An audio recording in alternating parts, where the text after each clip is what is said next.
Your will be done, on earth as it is in heaven.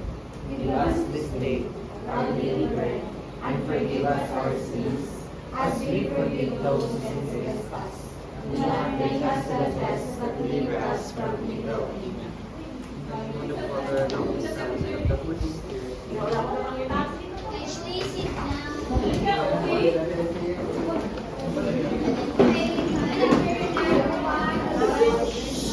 Good afternoon, everyone.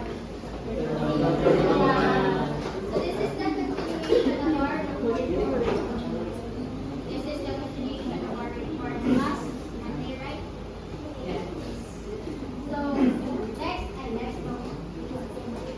So kumain na itong navigate report. So ako ang part na ko doon is how business ethics link business are. So do you have any idea how business ethics link with SR?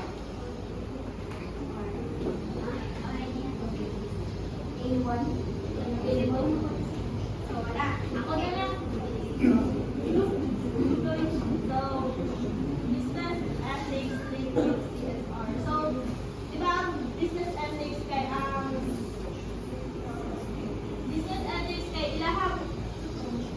ang ginakuan ba maayo ang ilang ginabuhat ay lang sa business. So, ang business ethics and CSR, they both have they both focus sa kaning doing right sa not just for the people and for the planet, but not just for the profit but also for the people and for the planet.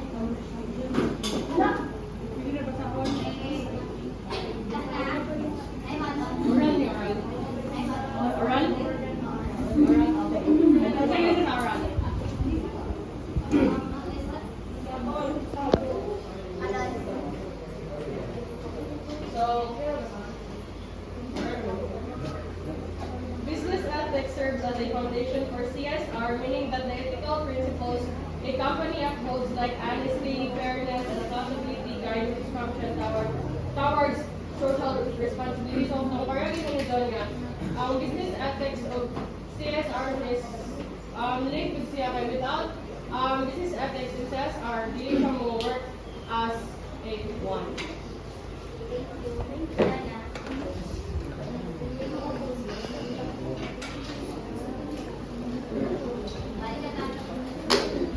Okay, how is business ethics linked with CSR? So, a discipline, business ethics is one branch of professional and applied ethics. The graph of this discipline can be seen in its inclusion, its treatises are discussed, and debate, and vice versa. So,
contemptible.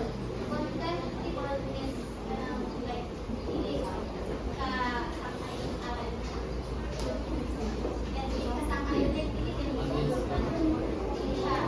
satisfied para so ang quote ni John Paul II 1957 documentary Socialist is yan i-highlight ang importance ng business na the-prioritize of moral, cultural, and spiritual values sa ilang operation. So, iyan kung i-emphasize nila nga if ang isa ka business mag-neglect i-neglect ang values na i-neglect ang values na focus sa only one sa material prosperity like technical advancements is muna yung ingon nga they will ultimately prove unsatisfactory at contemptible sa market. Business I mean. Ang iyang pagkod is ka-encourage siya sa isang business na dapat mo anak puno o holistic approach na by integrating moral, then cultural and spiritual values into their operation para mag-create of more sustainable and responsible business model.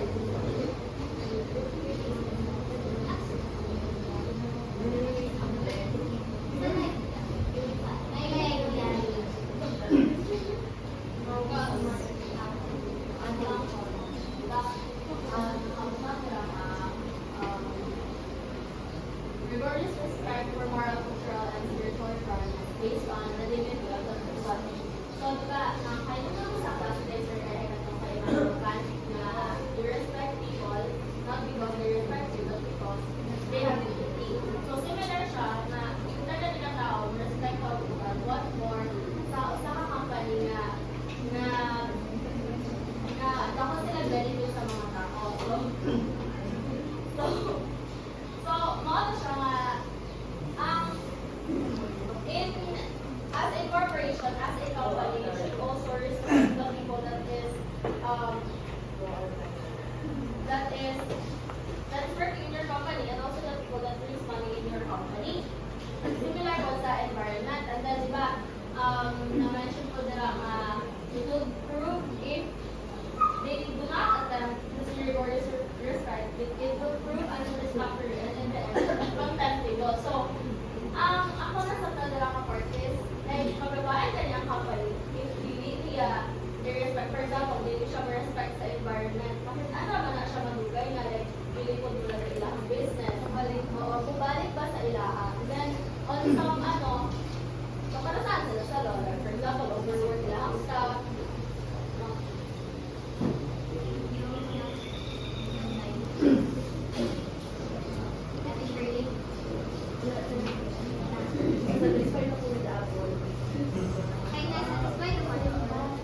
Super satisfied.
Being unethical is about doing the right thing even when no one is watching.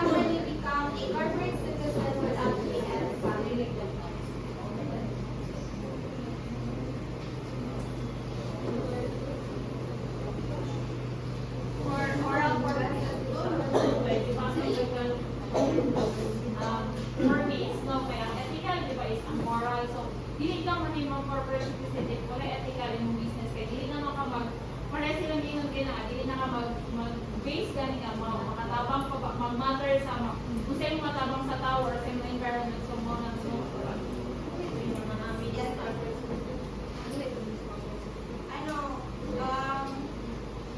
Being a good corporate citizen means that a business has a responsibility to act in a position as a society, not just as society or sa iyang mga shareholders, but as well as sa mga, sa CSR as corporate.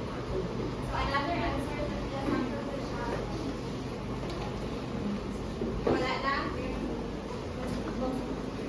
Ate, share yung Ako idea. na. Share yung idea na.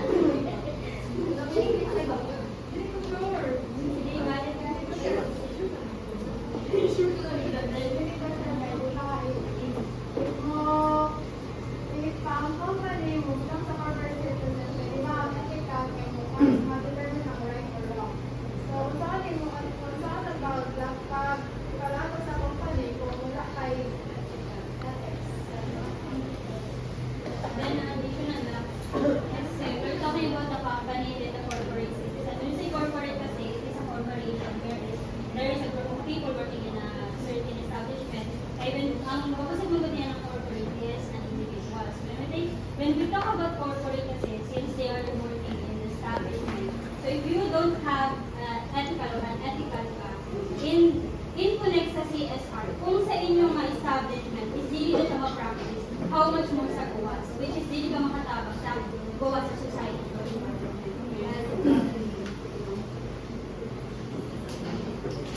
So the answer for that is all because business ethics it seeks to determine whether a particular behavior, decision, or action of an individual or organization is morally right or wrong.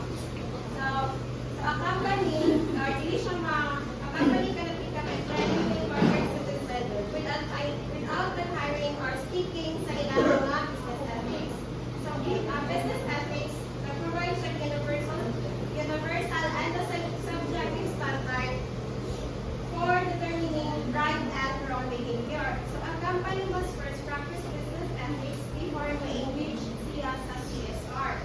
For example, for instance, if a certain company prioritize siya ang profit, at an example nila nga, mas prioritize, if a certain company prioritize siya ang profit na ilang gawin kaysa paghimo sakto within that organization.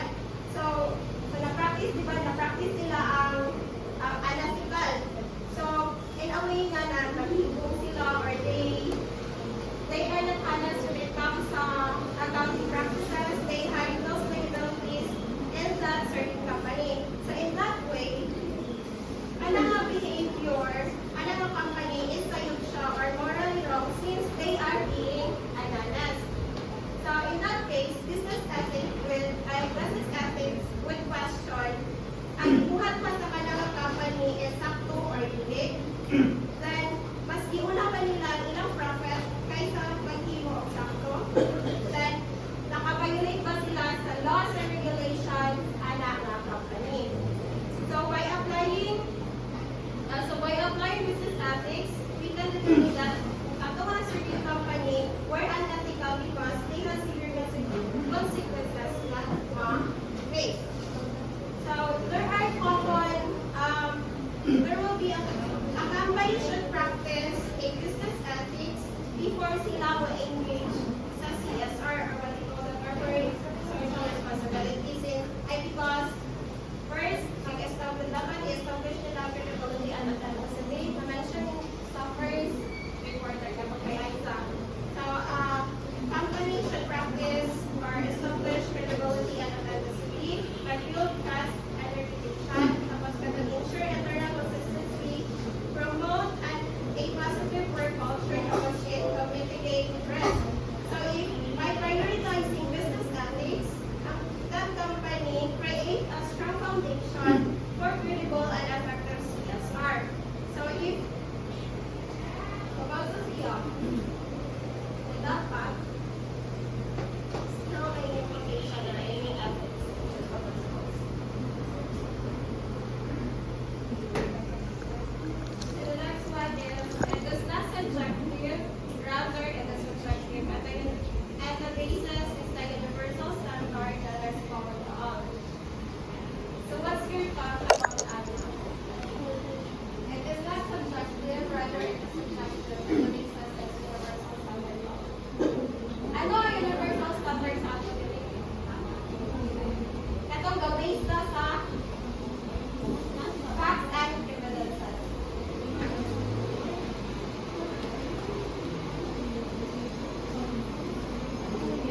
which is a universal standard that we apply na mag-base dito sa facts and evidences na tumaano.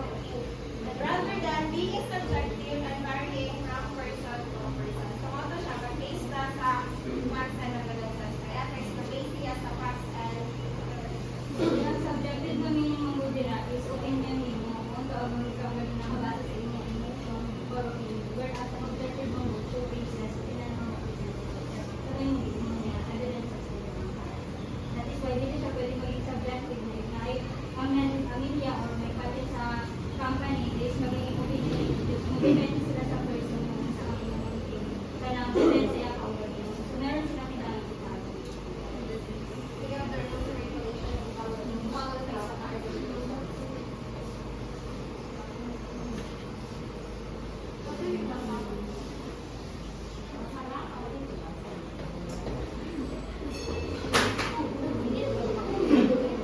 Business ethics is related to corporate social responsibility, although the former is primarily personal and CSR is mainly social by Maximiano 2003 version.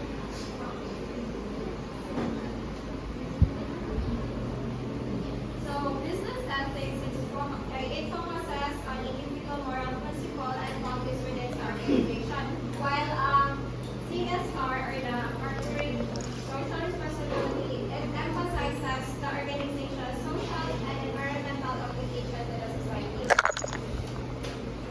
Sagot na siya? So, ang ano daw, ang business ethics, focus niya sa moral principle or values sa anang nga organization.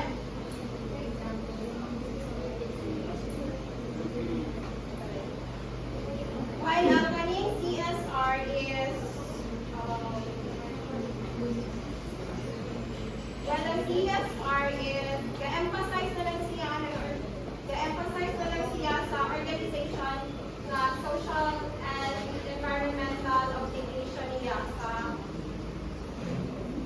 Hindi na ito sa explanation ni Fernandez. So, di ba, di ba kapag-business business ethics gain for profit. Kaya po ba mag-bakay, di ba, di ba, ethics is related siya sa CSR. o naging siya sa CSR. Ang business ethics is galing siya sa CSR.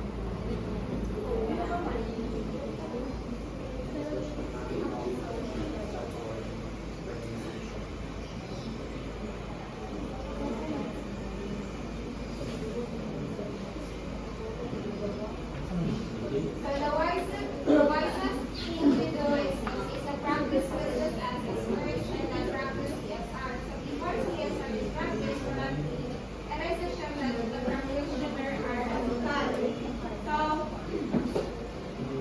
So the right order is that practice business ethics first. So in practicing the business ethics first is we have to establish a strong foundation of moral principle and values within that organization. So in establishing a strong foundation of moral principle and values is important. So this involves defining and communicating the organization's core values and principles in the development in the decision-making process and promoting culture of integrity. And then after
Primarily personal and CSR. So meaning the business cannot be good for the society without being good in their own company. Sugod sa ilang, sugod sa company on how they would help the society and how they can make change in the society. So ano siya man ako na business ethics compared to art.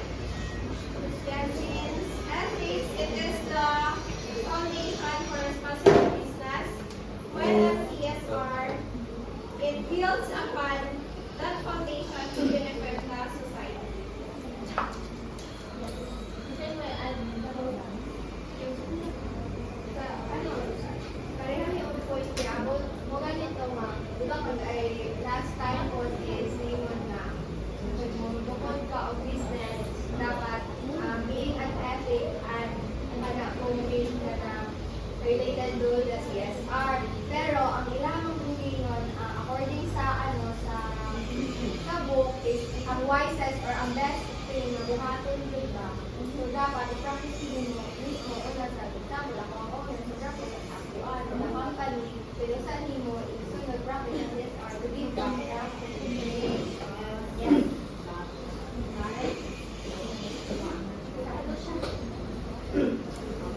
yes, di mo maholo?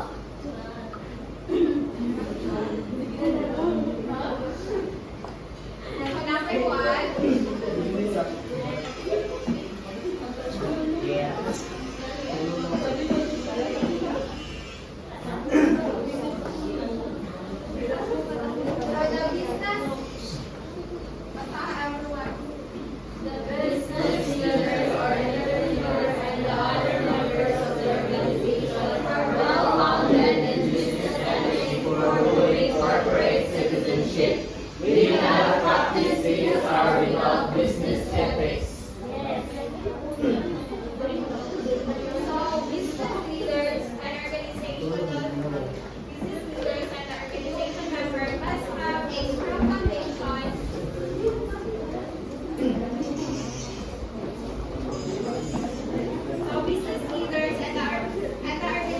members must have a strong foundation in business ethics before practicing the CSR.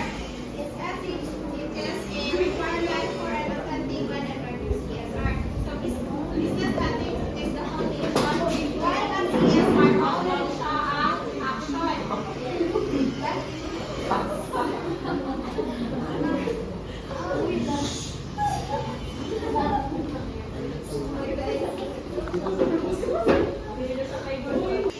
Ang business ethics, mao ni siya ang foundation, while ang CSR, mao na ni siya ang action.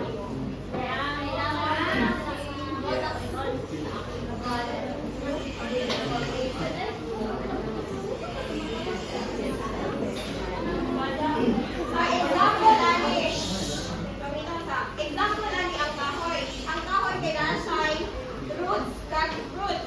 So mabutan na to sa ang ethics, pwede na to siya mabutan sa roots. Imong values, imong principles, moral guidelines. While ang sa roots na to, pwede dito na to mabutan ang CSR. Kato mga visible action na to, mga initiatives, mga contribution sa society. Atas ya? Pwede na siya matapos sa kakaiba kay sa service and the fruit. Sa service na ito ang ethics na ito nagsugod ang katong mga moral principles kay cancer. While ang katong sa bunga na, wala na siya ang action. Na makakang sa society or ang contribute sa society. So, nasabtan lang matubag ang question ka, kaya ka politika kay incorporation ng kanalang ethical. Maata, wanasabtan mo kaya corporate kaya company, ikay mo ang corporate sa kanalang ethical. Ganong yan? Yes,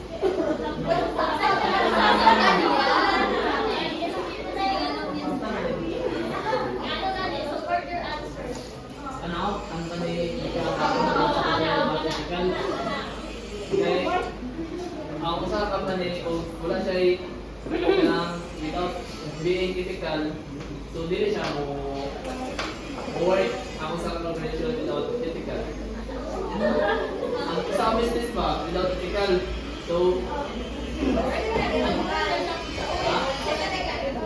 sa kanang moral sa imong moral kaya ako pero ang ibang tao naman niya hindi.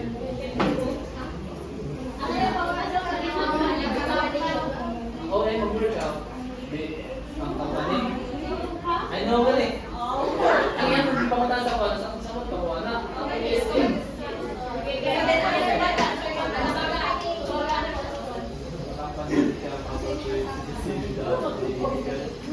No.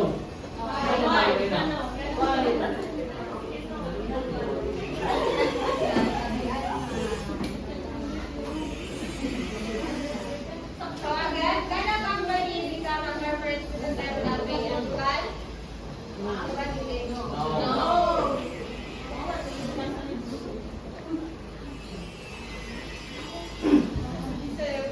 The next will be, how can a business ethics become a philosophy of management? The first is right and natural philosophy.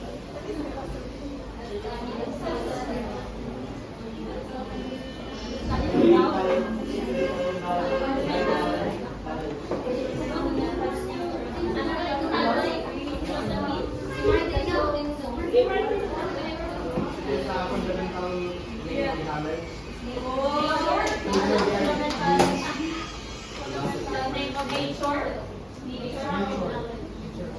How can business ethics become an issue? So philosophy, it is about your, explain yung sa ako is, daw ni siya, standard or thinking or thoughts mo. Or knowledge and Knowledge mo rin. According to Maximian. So guys, how can a business ethics become a philosophy of management? So business ethics can become a philosophy of management when a practitioner or a manager intentionally adopts and integrates ethical principles in their decision making and leadership approach.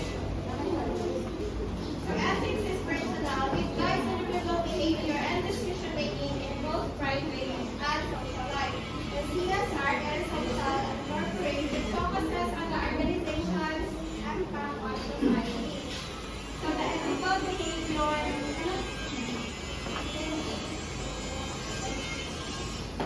So the ethical. So business ethics can become a philosophy of management if the practitioner chooses to do so. Whereas ethics is principally personal, while CSR is social and corporate.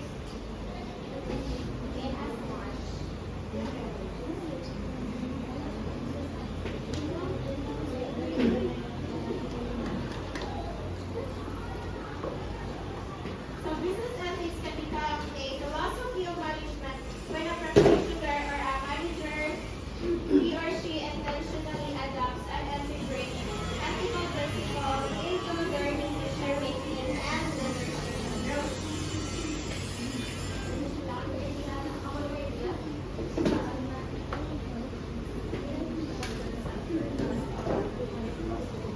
How can a business ethics become a philosophy of management? So a business ethics can become a philosophy of management, but just like you said, by implementing or integrating ethical principles as well as values in our culture, decision-making processes, and their strategy. And by doing so, this will create a culture of integrity, of responsibility, and sustainability for the company. So after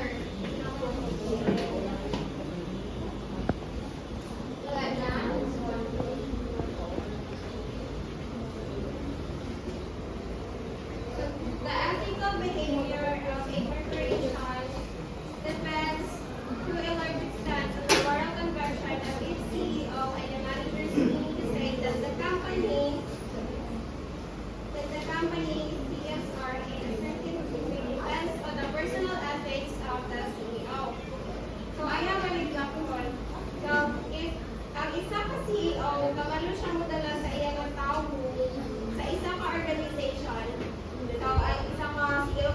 sa iya organization.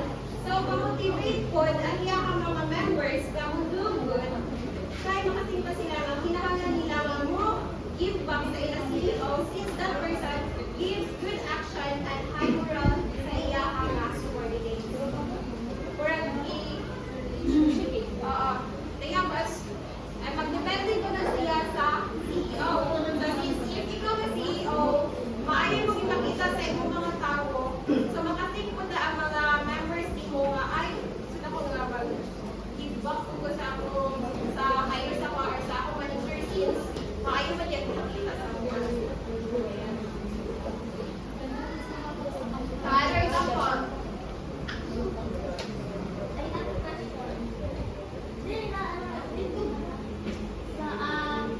What if ang CEO, okay, for example, di ba sa in our organization in or ay hinahangan sila kanang ethical sila dito sa ilang organization in order na maka sila sa CSR. So what if ang CEO ng mga organization is unethical siya outside in our organization, then ethical na siya inside our organization. Hindi maapektuhan ang company. Chan. Sige. Yung Chan. Chan nila sa company. Tapos nagpagawa sila. Ano man, CEO, if maayos siya sa company, sulod sa company, then outside is really unethical na siya outside, pero ethical siya inside. Mas mag-wonder again po sa company na yan po. Okay, dili naman na nagtrabaho man mo katulog daw sa company. Prepare mo na sa teachers. If nasa sa sulod sa school, sila work mo kanila work. So if nasa na outside sa school, dili na sila mag-bother o kung sa yung mga problems or possible sila on duty or sa mga trabaho nila. Like, where dili na siya kaayo dili na siya what's the stuff if outside sa company siya Actually, may mga businesses mga ina na wala sila connection sa CSR. So, bali, ang ilang mag-focus naman kung may profit. Oo, na wala mo sila ga-take. okay, so sa ilang target sa ilang company. Ano man siya, ay ang question is one ay ang akong tingin is ethical siya sa ilang organization. So, sa ethical siya sila, ethical ang ilang practice like mo ano sila sa CSR. Pero outside as an individual and ethical sila. So, okay. So, in your question, state that ang CEO is just being professional. Work not good. Wala na ginadala ang ihang mga problems or mga hinanain sa outside sa ilang business, padulong sa ilang business. It may affect the business man God. So, kanang imong hikuan ka, dili na siya mag-matter na. Kaya ang ginapakita naman sa CEO is just being professional.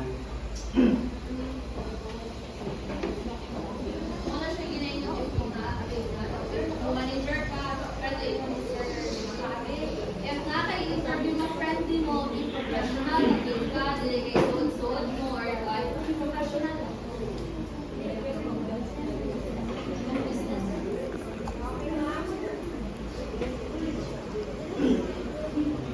so if it is necessary that ethics also achieve or becomes a corporate affair and a contract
Okay,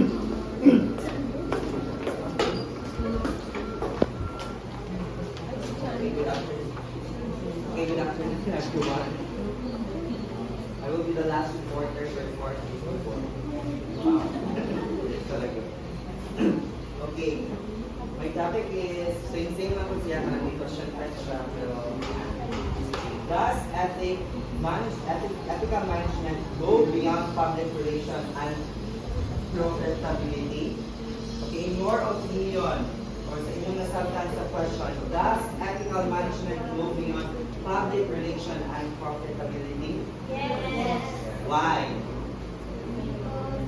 Support your answer. Okay, isang lang yes. Sige, Lisa. Tanong. Sige lang, in your own opinion. Yes.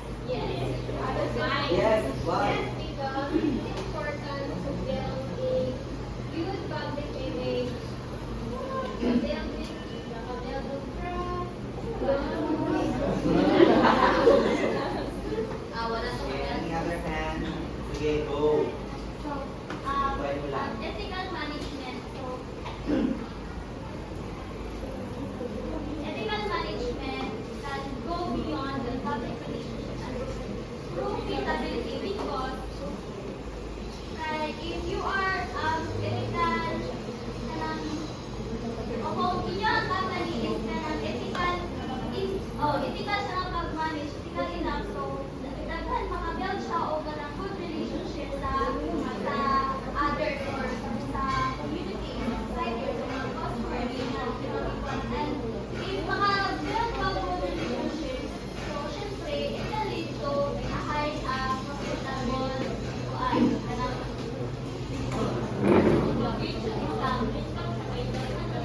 Okay, thank you.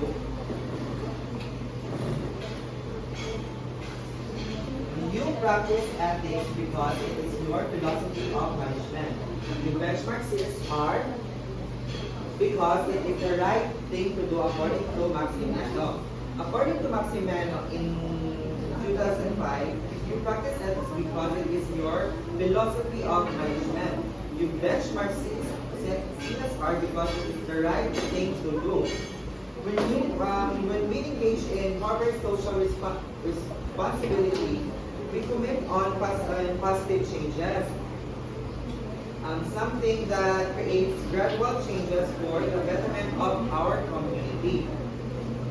For instance, participating in environmental activities such as coastal cleanup, kasi ito mo lang ito last Friday.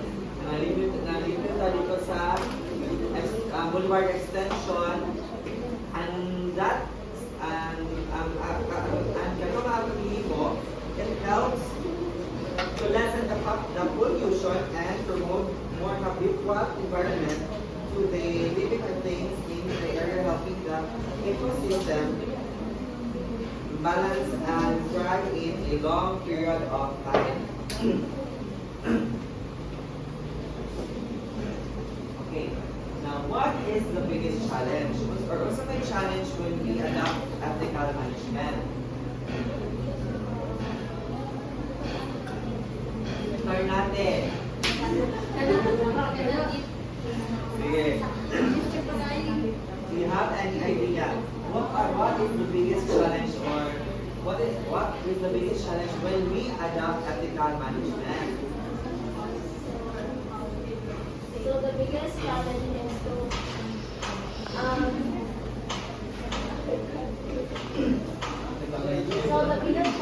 to sustain and Sige, you have a point. implement and sustain the business ethics.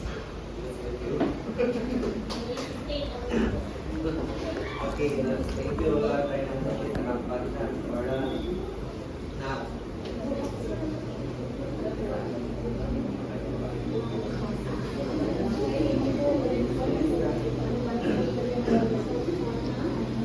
read everyone. The biggest challenge is to actually implement and sustain ethical management. Read. Actually, both ethical ethical management and CSR are dedicated to the mutual interest of society and its growth and social development.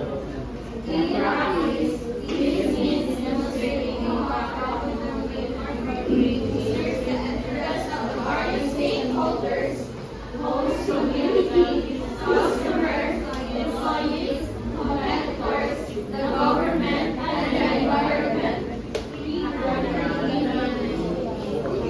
Ethical management is good for business. It builds trust with the customer and employees, leading to a higher sales and better workers. It also avoids costly mistakes and legal problems. Because of this strong foundation, ethical companies can do a better job with their corporate social responsibilities or CSR efforts, making them more successful and profitable in the long run. Now, in order for you to sustain ethical management, first you must avoid problems. If ever na magka-problem man sa inyong company, if ever magka-problem sa inyong company or sa inyong business, make a directive action like solution and address it in a timely manner para ma-maintain ang inyong reputation. Inyong business or company.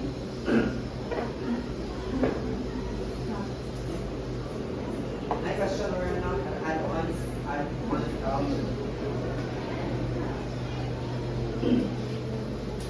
Now, should there be a CSR department?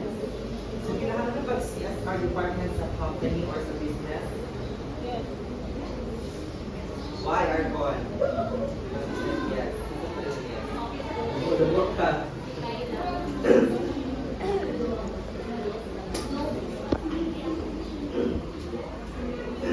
Yeah, yes. Your practice naman. Supporter.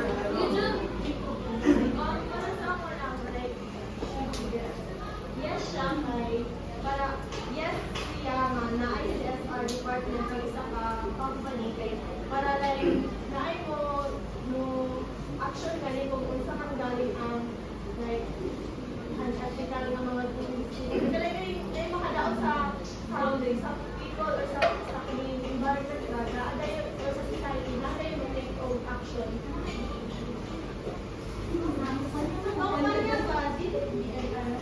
Ikaw, Abel.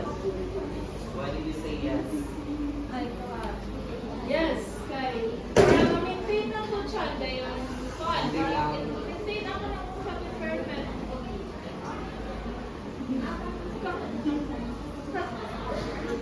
Ma-maintain ang kanang usang environment karon din. Para naman ito ma-sustain din. Ma-check, dahil maka-check, dahil makakita kung sa'y dili, wala, kung sa'y dili mo nila nga dili maayo or kung sa'y dili mo nila nga maayo. Say no. Sabo, no doubt.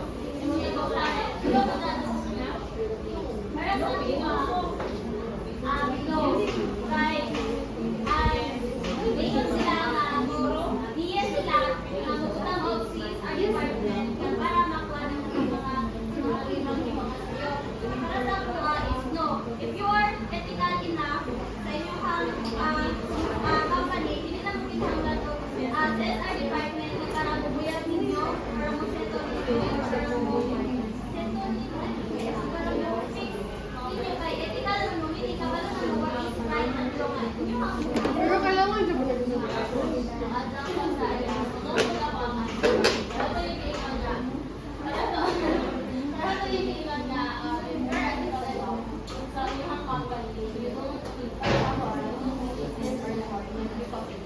Community going and give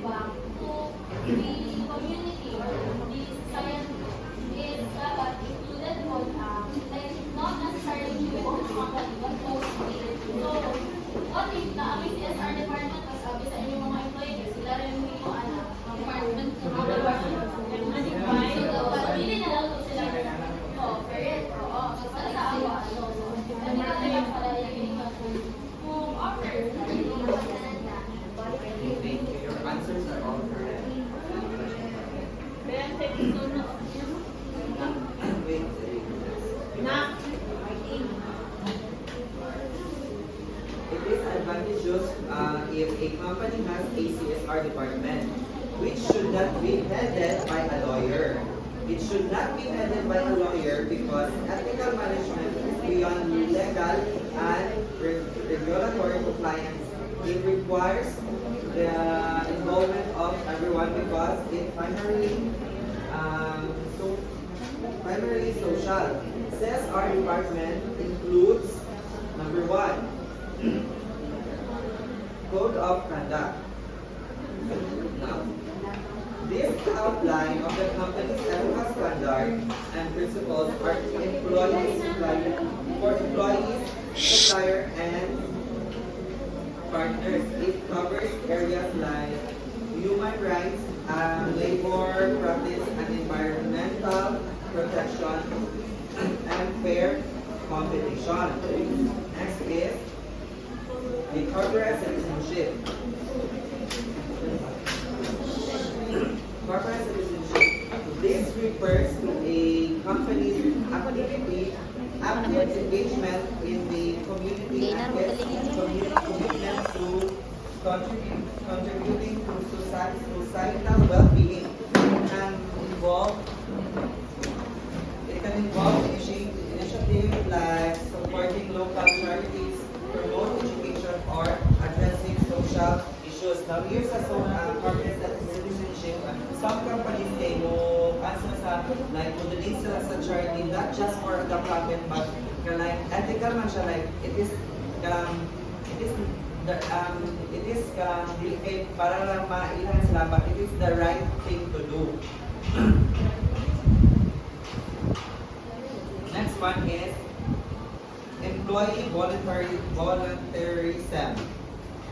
This encourages employees to dedicate their time and skills to community projects or charitable causes. It fosters a sense of purpose and strengthen the company's connection to its stakeholder. Just like kung sa last December, Norso ay ang CBA kay ni held of outreach program sa Angka sa Langka. Ayun, there are mga employees once are part of the sa program ito like niya. Isa ito yung pangkanya. Di ba? Nakapagkao din. Also, there are students mo nga part sa program. Ako po, part-time ko sa program pero kaya tagan ko graphic ako ni Sir June. So, wala ko na labot. Every year na siya kahit sa every December. Okay, next. Now, resource sharing and management. This involves efficient use of resources, reducing waste, and promoting sustainable practices with the company and its supply chain. It can include initiatives like recycling, energy conservation, and responsible sources. Now let's move to social investment. Social investment. This involves companies investing in social or environmental projects that aligns with their values and contributes to societal progress. It can take forms like donations, grants, or partnership with non-profitable organizations. Now, what's any idea what is a non-profitable organization? Or sa example, Ana.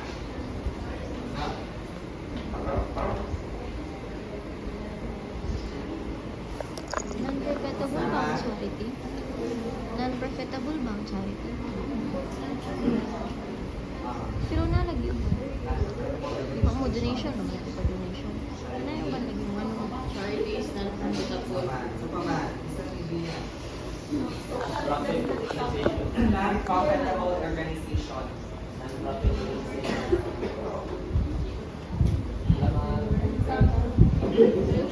Non-profit organization. Sabon. Capacity. Wala. Actually, you're right, NGOs. NGOs are non-profitable organizations. NGO or the non-government organization plays a Non-government critical part organization. in developing society, Non-government organization. and You promoting mentioned. citizen participation. So wala siya naman one of the best example of this is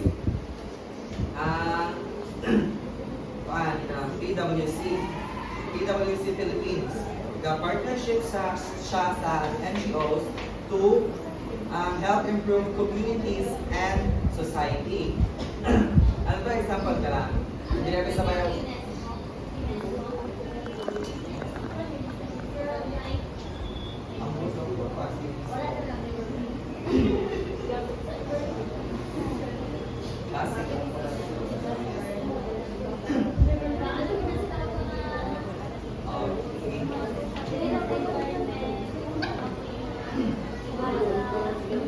Yeah, but business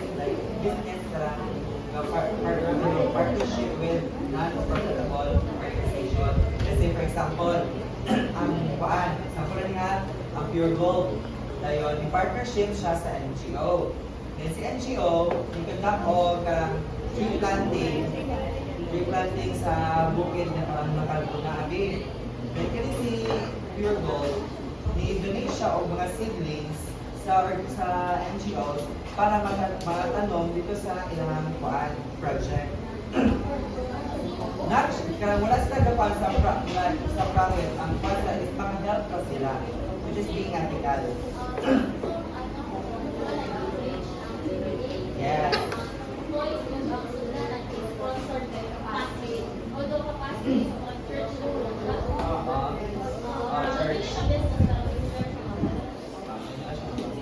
In that way po, sa business, ma-enhance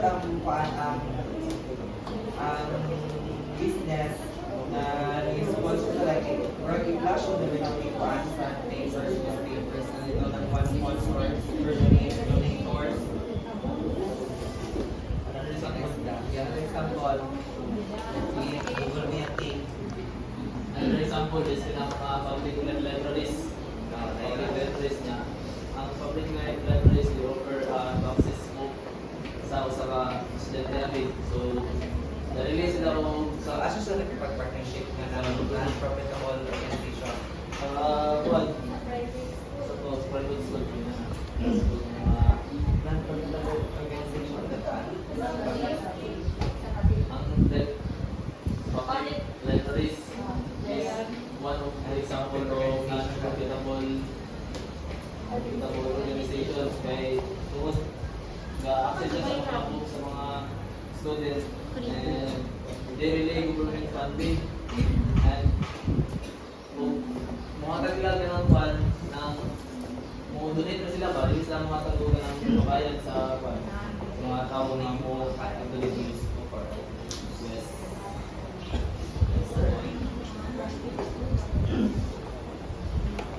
for non-profit organization.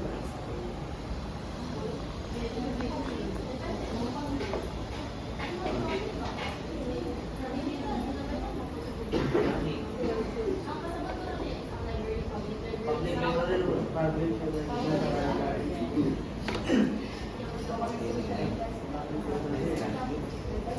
Next is sustainable development.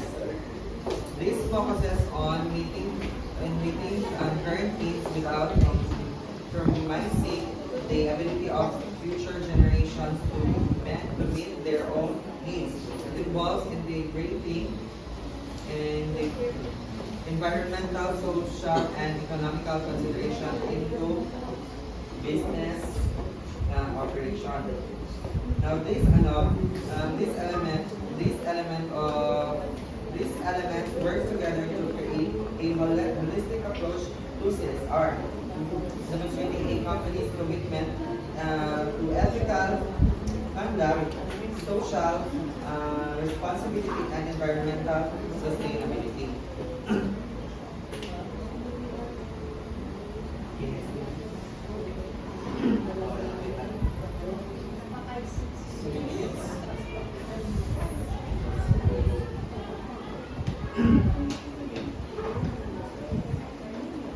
Ethical management is a tool toward corporate excellence.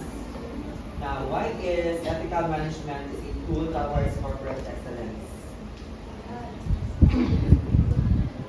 Mother. Idea, mother. Tote.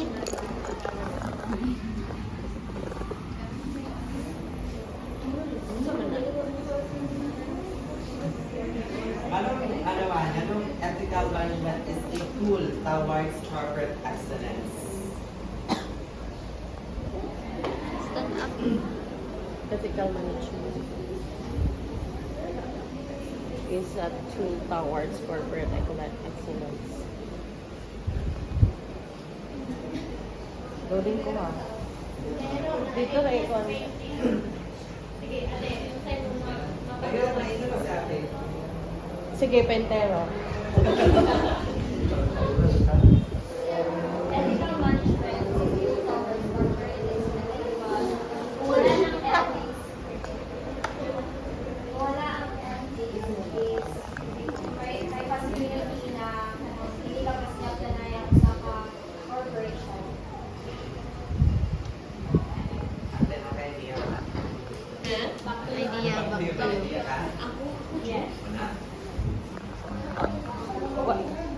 So, what is ethical management gani? Doing the right and wrong.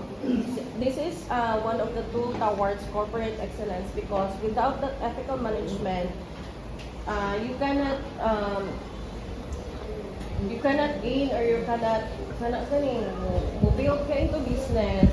Dili ka makabuild of relationships towards the others, towards the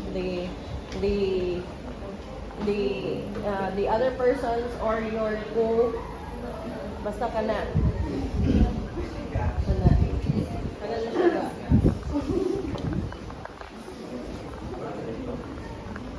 Dito. Dito. Sige. By fostering trust, enhancing reputation, and mitigating risk, it attracts and retains top talents. Top talents mo siya itong mga employees nga katong mga kukihan o mga responsible sa ilang work. Yes. So, involves operational efficiency and promotes long-term sustainability.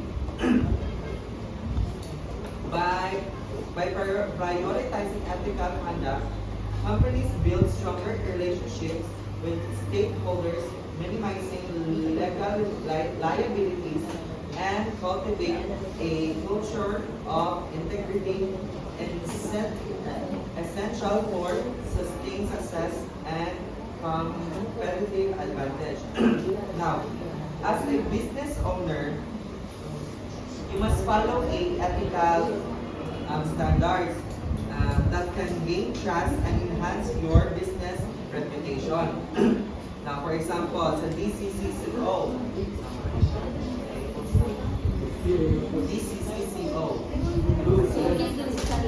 in order for the corporation to maintain their reputation with their stakeholders,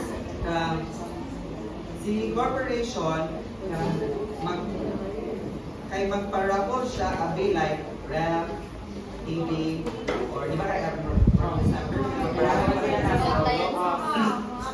una ang way sa DCCO just to give back to their stakeholders. Kung dili pa, mo-donate sila sa charity. Mo-donate sila sa charity. In that way, ma-maintain ang trust and reputation sa Osaka Corporation.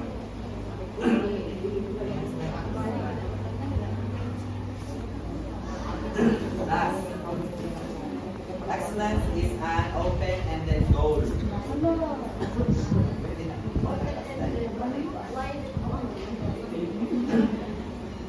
Isa nga hindi yan, anong open-ended ng excellence? Sige, Shinga. So excellence is an open-ended goal because wala siya katapusan because every day we learn something new and we learn something different. So wala siya.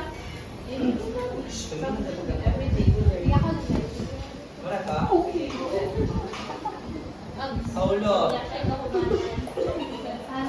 Sanoy lang. Sanoy. Asanoy. Clarification lang. Clarification lang. Ano gani?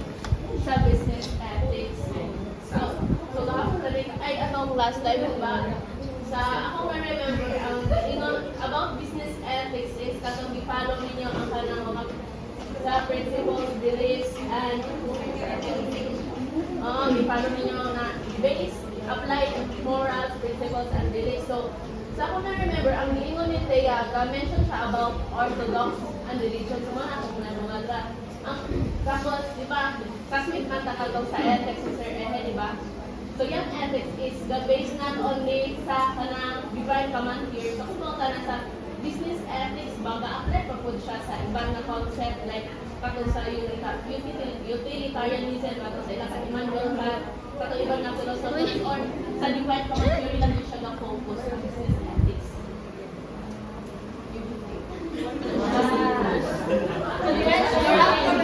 Sa other concept. Sige, ang question is, di ba, ang na-mention ni Thea is orthodox and religion. So, muna sa business ethics ako sa inyo, ano? And, katong atong pasisan, Mr. Ehe, sa ethics is ang ethics ga-based not only sa divine command theory na ako siya ilalim mga concepts. So, ako pa na clarification lang, ang business ethics lang ba is ang yan i-obey or yan i-follow, ano lamang yun, para sa religion naman. Ang Or universe. Ano yun ba lang po? Bible. Oo, sa religion lang. So, may establish po sa iba na concept, clarification lang. Diba, ang tawanan, ang concepts about ang this, not just religion. So, I think, para na ako is, nakadepende siya sa leader ng corporation. Leader ng company, diba, na siya po gawin naman. The CEO is not the performance for us. So, depende, not necessarily na dito siya makukuha sa divine command, but makadepende siya sa CEO. Sa mga concept, offending ang equality, but the basic concept was to do the right thing. So, kung ano siya sa surface level na Sige na i-answer natin. Sige, go. So excellence is an open-ended goal. So excellence is an open-ended goal. It means that it is a continuous pursuit of your exceptional performance, and it is also your exceptional performance, your quality, and your improvement. It is also implies your commitment to improve, to innovate, and striving in perfection. That's right. Excellent. In short, excellent. Ako na ipan. So, ako rin yung manong. In short, excellent is an open-ended goal as it allows you to go beyond from what you've become in your business and make an improvement by having progress through innovation in order to prosper and develop your business and achieve it in a long-term success. So that's it, and I guess it's time na. So